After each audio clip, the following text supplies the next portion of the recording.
안녕하세요. 삼성자산운용 이희건입니다. 오늘은 9월 채권시장 전망에 대해 알아볼 텐데요. 먼저 미국 채권시장 8월 리뷰와 9월 전망을 만나볼까요?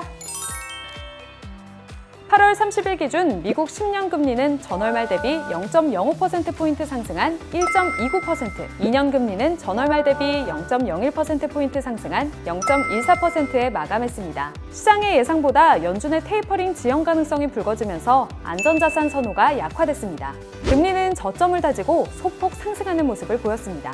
9월 FOMC 전까지 채권 금리는 보합권에서 맴돌 전망으로 현재 시장 금리에 가장 많은 영향을 주는 것은 바로 연준의 통화 정책, 즉 테이퍼링 속도입니다. 이번 잭슨홀 회의에서 파월 의장은 물가가 이미 상당한 추가 진전을 달성했다고 평가했는데요. 고용은 현재 분명한 진전을 이뤘으며 향후 고용까지 추가 진전을 달성할 경우 테이퍼링을 시작하겠다고 밝혔습니다. 잭슨홀 회의에서 테이퍼링 시작 시점에 대한 구체적인 시그널은 나오지 않았지만 아마 9월 FOMC에서 확인할 수 있을 것으로 보입니다. 이후 11월 FOMC 회의에서 본격적으로 선언한 후 12월부터 진행될 것으로 전망하고 있습니다. 여기서 주목할 점은 연준이 테이퍼링 연내 시작 가능성을 시사하면서도 기준금리 인상은 아직 멀었다고 강조한 점인데요. 그 이유는 통상적으로 테이퍼링이 종료된 이후에 기준금리 인상이 시작되기 때문입니다. 9월 22일 FOMC에서 점진적 속도의 테이퍼링 스케줄이 확인된다면 통화정책 정상화가 경기에 미칠 부담이 적다는 인식이 확산되면서 10월부터는 금리가 완만하게 상승할 것으로 예상합니다.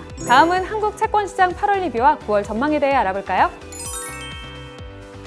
8월 한국 국고채 금리는 25일 금통위 회의 전까지 기준금리 인상에 대한 기대감을 선반영하며 장단기 금리 모두 상승했습니다. 실제로 25일 금리 인상을 단행한 이후에 시장 금리가 정책을 과도하게 반영했다는 인식에 소폭 반락하는 모습을 보였습니다. 금통위에서는 코로나 발생 이후 처음으로 기준금리를 0.25%포인트 인상했는데요. 이주열 총재는 금융 불균형 해소에 역점을 두고 정상화를 시작했다고 강조했고 여전히 현재 금리가 완화적이라고 발언했습니다. 또한 기자회견에서 2019년 추정한 한국의 잠재 성장률이 2.5%에서 현재 2%로 낮아진 것으로 추정된다고 언급하며 이에 따른 원인은 코로나로 인한 노동 생산성 악화로 보고 있습니다. 잠재 성장률과 내년도의 예상 실업률, 핵심 소비자 물가 상승률 등을 감안하면 적정 기준금리는 1% 초중반으로 예상하는데요. 내년 4월 새 총재 취임 이후 연말쯤 1.25%로 추가 인상 가능성도 보입니다. 다만 기준금리의 인상이 곧 시장금리의 상승을 뜻하진 않죠. 과거 기준금리 인상 시기에 장단기 금리 차는 축소되는 모습을 보인 바 있습니다.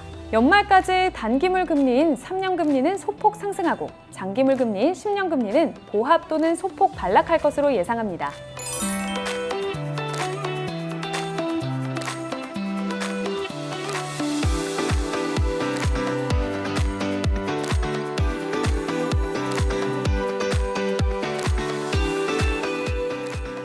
지금까지 9월 채권시장 전망에 대해 알아봤는데요. 벌써 선선한 날씨의 가을이 성큼 다가왔습니다.